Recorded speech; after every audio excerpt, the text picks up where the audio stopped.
Salut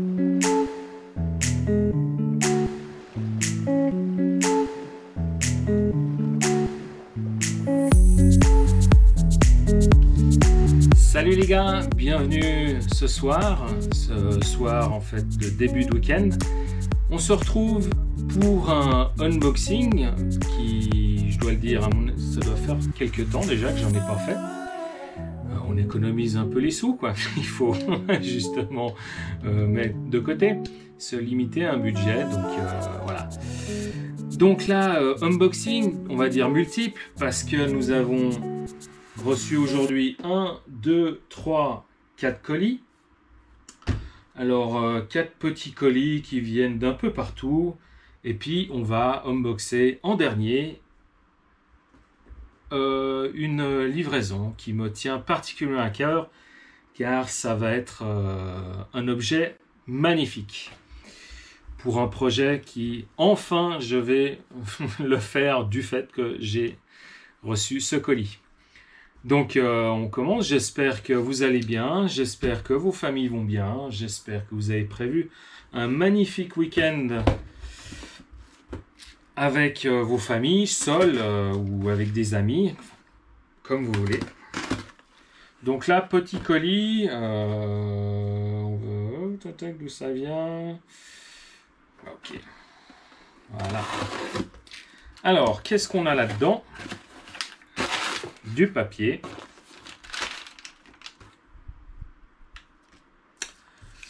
des stickers, un bon de livraison,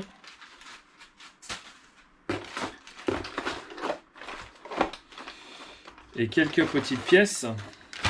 Voilà.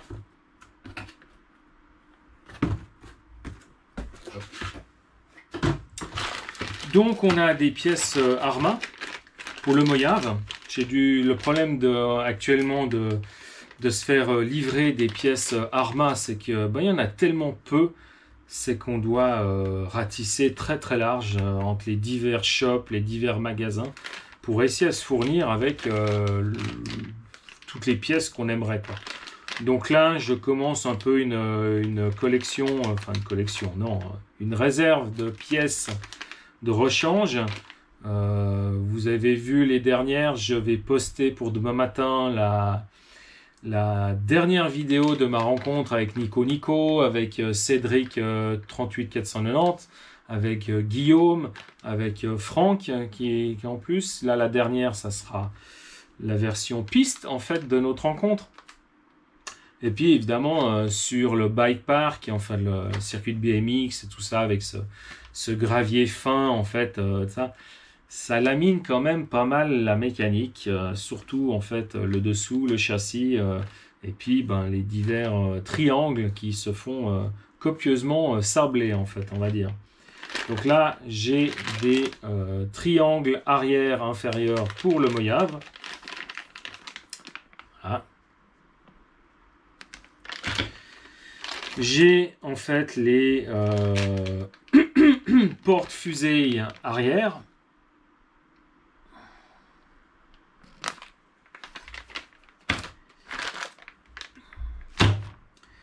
J'ai pas acheté les pièces qui pourraient être en fait upgradées avec les nouvelles pièces Extreme Bash, ça on verra. Et puis en fait le petit pot de nettoyage, je vais appeler ça. Je dois avouer que s'ils avaient mis les dimensions, j'aurais hésité. Je le pensais pas si petit en fait, mais bon, je pensais que c'était quand même plus gros. Parce que là, ça va être quand même difficile de mettre... Je pensais qu'on pouvait y mettre le corps de diff dedans. Non, on va juste pouvoir y mettre les satellites et puis les deux planétaires, en fait. Deux différentiels. Bon, après, on arrive tous les mettre dedans. Hein. Donc, je ne sais pas si vous connaissez déjà. Donc, le tube, vous mettez votre produit nettoyage favori dedans. Vous mettez vos pièces dans le cylindre type passoire. Vous mettez tout ça dedans. Et puis, c'est parti. Shaker. Vous faites un joli cocktail. Et ensuite, voilà, vous rincez, vous séchez vos pièces. Et puis, ça permet d'avoir un mini outil de nettoyage, plutôt que de faire ça dans des bacs comme je le fais avec des brosses à dents ou sur en fait le chiffon, tout ça. Donc ça me permettra d'évoluer en plus. Très très bien. Deuxième colis, lequel on va prendre? On va prendre celui-là. Alors celui-là, il vient d'un peu plus loin. Je dois avouer que chez notre pote, enfin pote, pas tout le monde l'aime, mais chez notre pote Ali, les commandes arrivent quand même assez rapidement. Donc, qu'est-ce que j'ai là? Hop.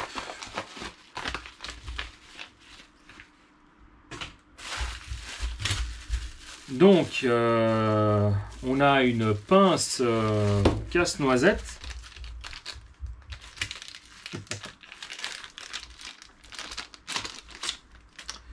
Voilà. Donc, une pince en fait pour bloquer les corps de suspension quand on visse.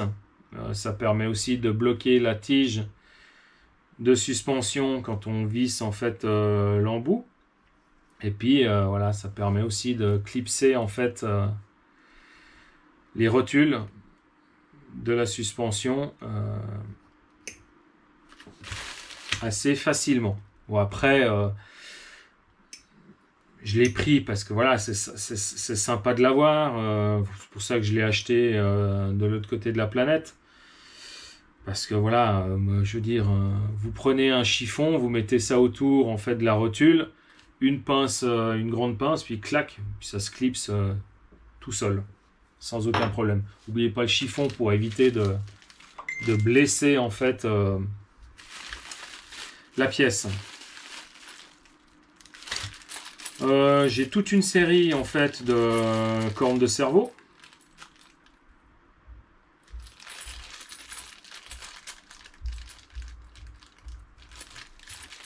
Voilà. Voilà, des 25T, 25 dents. Je sais pas si on voit bien. Bon, l'image s'est arrêtée. Tant pis.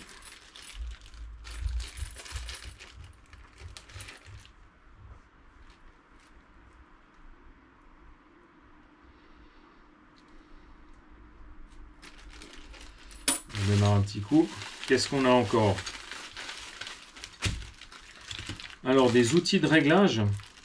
J'ai pris ça juste pour tester. Je ne suis pas sûr que ça soit de la bonne qualité. J'en suis pas trop convaincu, surtout que j'ai autre chose qui va aller nettement mieux. Mais c'est voilà, c'est pour voir en fait ce qu'ils proposent, si c'est suffisant ou pas. Voilà.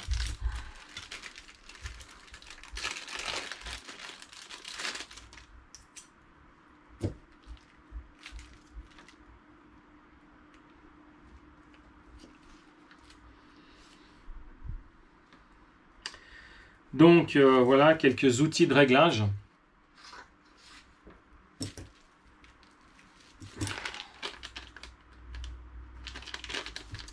Et là, on a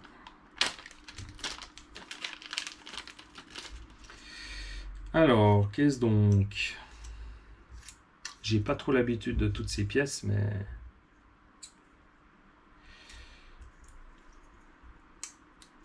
voilà. Hop.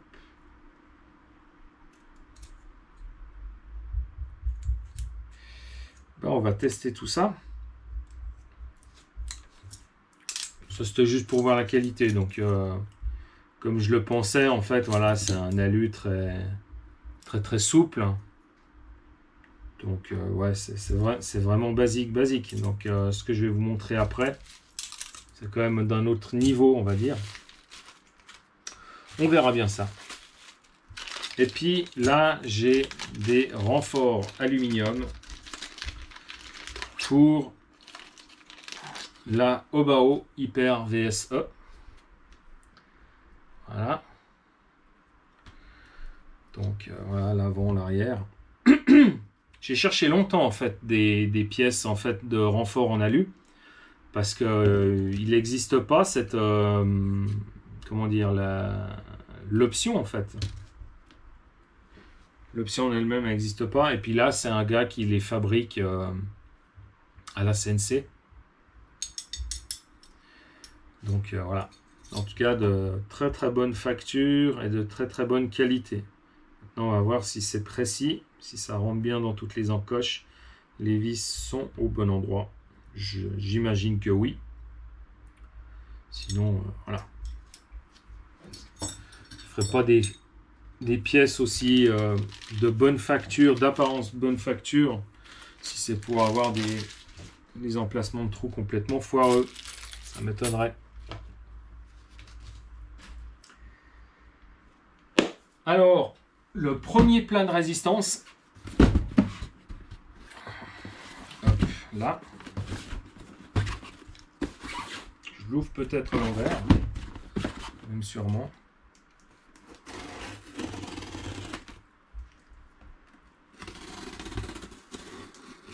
Alors ça vient d'une boutique assez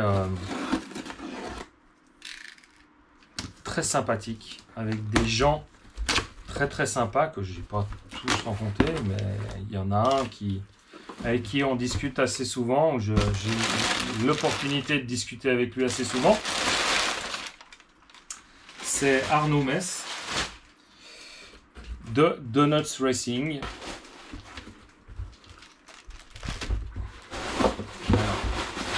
Qu'est-ce qu'on a? On a plein d'emballages, des petits bonbons.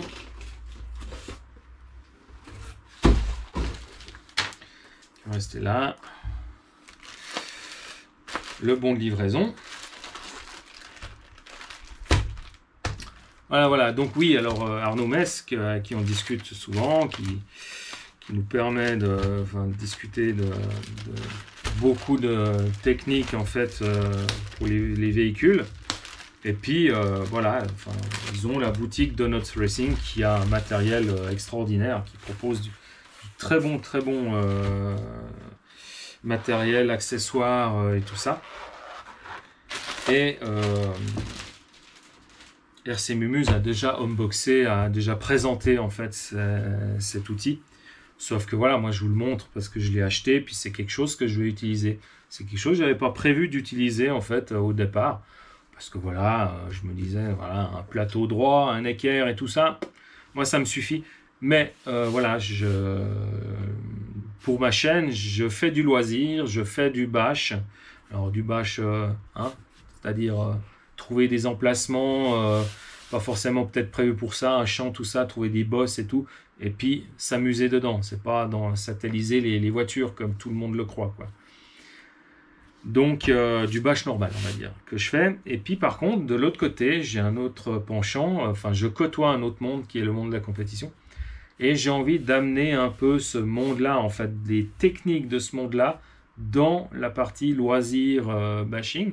Parce qu'il n'y a pas de raison, je veux dire, c'est pas les uns ont raison, les autres ont tort, ou ainsi de suite. C'est il y a du bon à prendre de tous les côtés. Donc ça, c'est ma philosophie. Il y a du bon à prendre du côté du loisir bashing et du bon à prendre du côté de la compétition. Les deux peuvent fusionner. Est-ce que j'ai envie de faire ça? Donc j'ai des voitures de loisir, j'ai des voitures RTR. J'ai le droit d'utiliser des outils qui sont utilisés en compétition pour régler mes machines, les nettoyer ou quoi que ce soit. Que sais-je d'autre? Donc voilà. Donc je vais utiliser dans un premier temps sur la Hobo Hyper GTB. Donc c'est voilà un banc de réglage. C'est un banc de réglage Integi. Ça coûte 120 € en fait. C'est nettement moins cher que les bancs en fait de l'autre marque qu'on connaît très bien. Et ceci est un banc qui est multi-marque et multi, on va dire,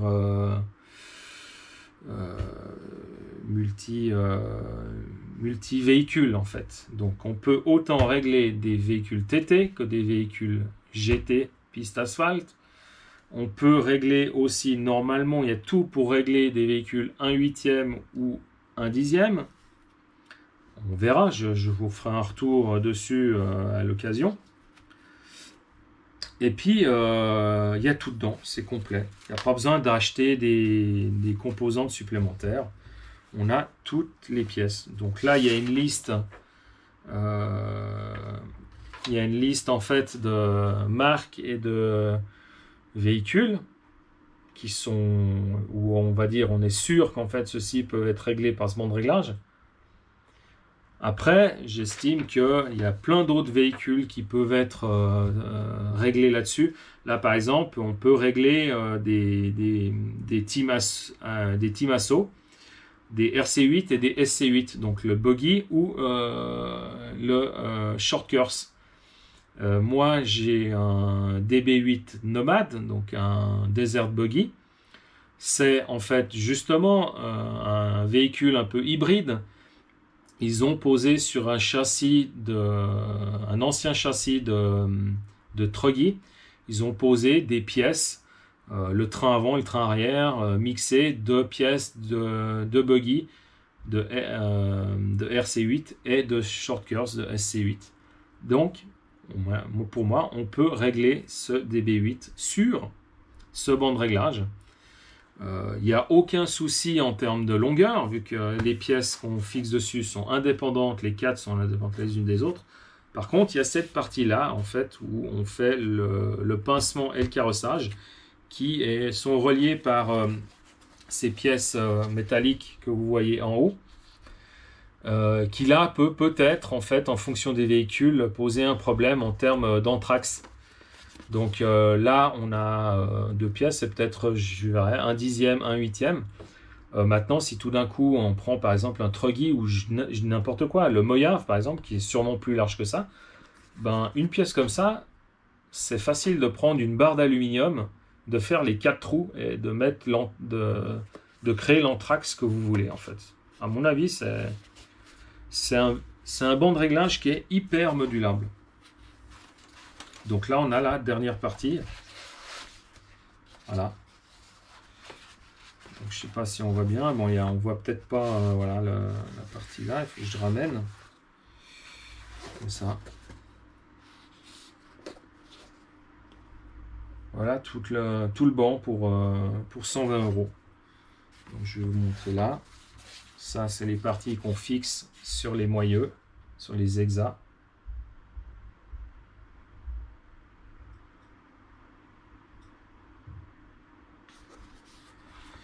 Ça, c'est la partie pour faire le pincement et l'ouverture.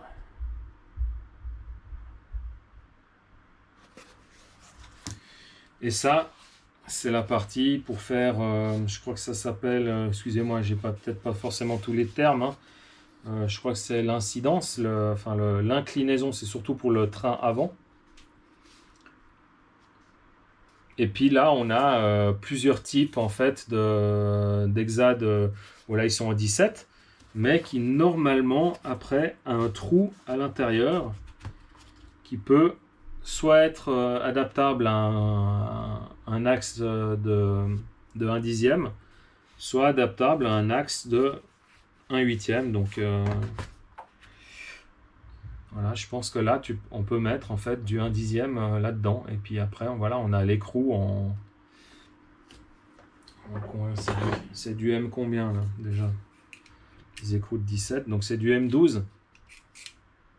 Tout est en M12, on a les écrous ici. Donc à mon avis, on peut faire beaucoup de choses en fait avec tout ça. Voilà.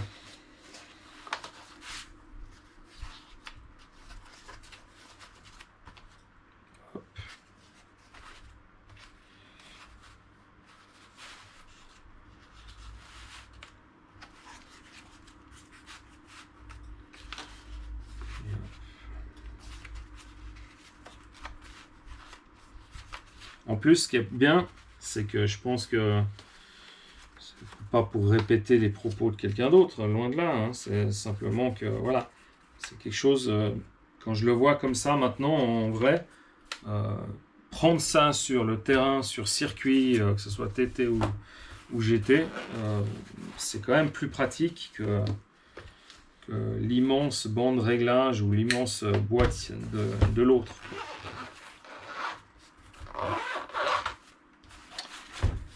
Voilà. Je n'ai pas rentré ça, tant pis. Et maintenant, le clou du spectacle. Donc, peut-être que vous l'avez deviné avec ce qu'il y a sur les flancs. À voir, hein. C'est mes deux premières carrosseries chez lui. Et ceci est la troisième. Donc, pour ceux qui me suivent ou avec qui je discute le soir sur Discord, même en dehors du Discord, hein, je pense qu'ils savent le véhicule que j'ai, en fait, que j'ai toujours pas monté depuis le temps que je l'ai. Commence à me le reprocher, en fait, presque. Mais voilà, j'ai envoyé, en fait, pas la carrosserie d'origine, mais sa petite cousine de chez BT Design, qui s'appelle Vision. Tout le monde adore cette carrosserie.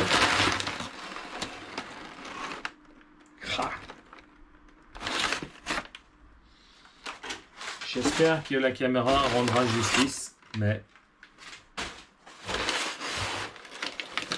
voici la carrosserie.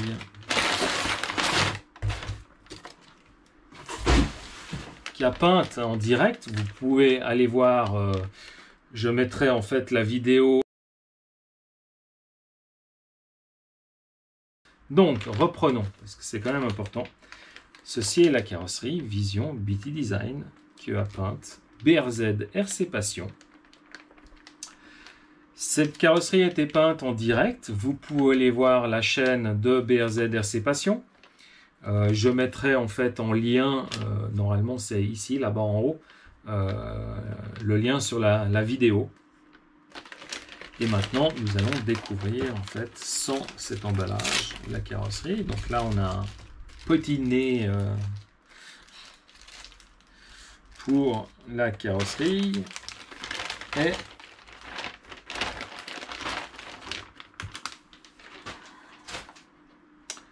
voilà, elle est belle, hein. L'intérieur. Et voilà l'extérieur de la carrosserie. J'espère que ça rend bien.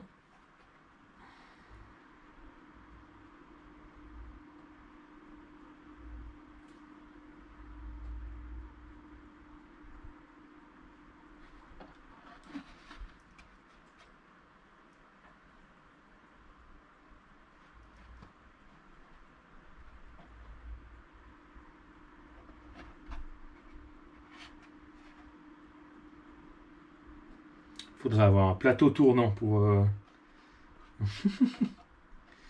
la montrer comme au Geneva Motor Show quand ils présentent les voitures.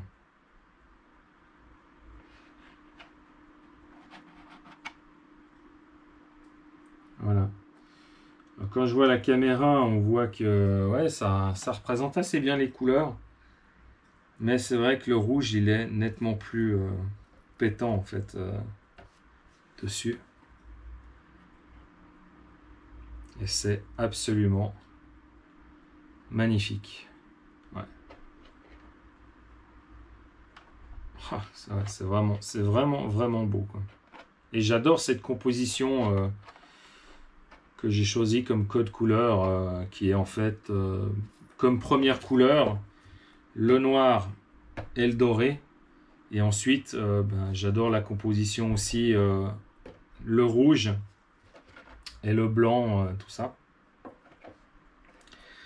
Et en fait, comme celle-ci, en fait, voilà. C'est pareil.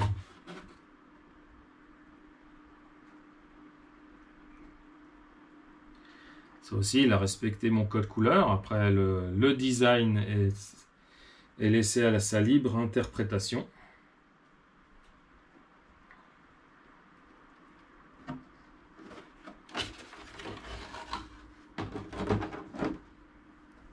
Voilà. Et ça, par exemple, ça c'est pour les deux sont pour la Hobaou Hyper GTB. Et ça, en fait, c'est la carrosserie d'origine de la Hobaou Hyper GTB, donc la Nissan GTR. Et ça, je lui ai dit, voilà, tu fais ce que tu veux, que ce soit en termes de couleur.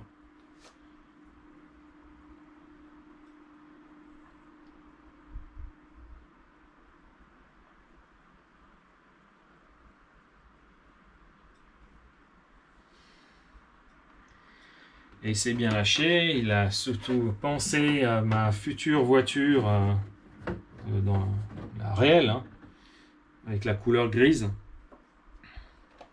Voilà. Donc maintenant, pour mettre sur cette voiture, il ne me reste plus qu'à vous faire le montage du Sworx X35 4E, donc le buggy, afin de poser cette magnifique carrosserie sur cette magnifique voiture où je me ferai un plaisir à rouler avec. Voilà, on arrive au bout touchant de ce unboxing. J'espère qu'il vous a plu. Moi aussi, de jolies pièces, jolis outils, pièces de rechange, tout ça, c'est toujours utile. Un nouvel outil pour performer dans mes réglages, je veux dire. Et puis, un nouvel outil de plaisir qui va permettre d'embellir une magnifique voiture selon les retours qu'on a déjà, par exemple, de RC Mumus qui l'utilise énormément. Il en est, je pense, à son 50e pack maintenant, à l'heure où je vous parle. Donc, il a une grande expérience sur cette voiture. Je vous souhaite un excellent week-end. J'espère que vous avez eu autant de plaisir à me suivre que à moi que j'ai fait cette vidéo-là. Je vous en prie, non. Abonnez-vous, le pouce bleu, la cloche. Et puis on se revoit à la prochaine. Tchuss et bon week-end.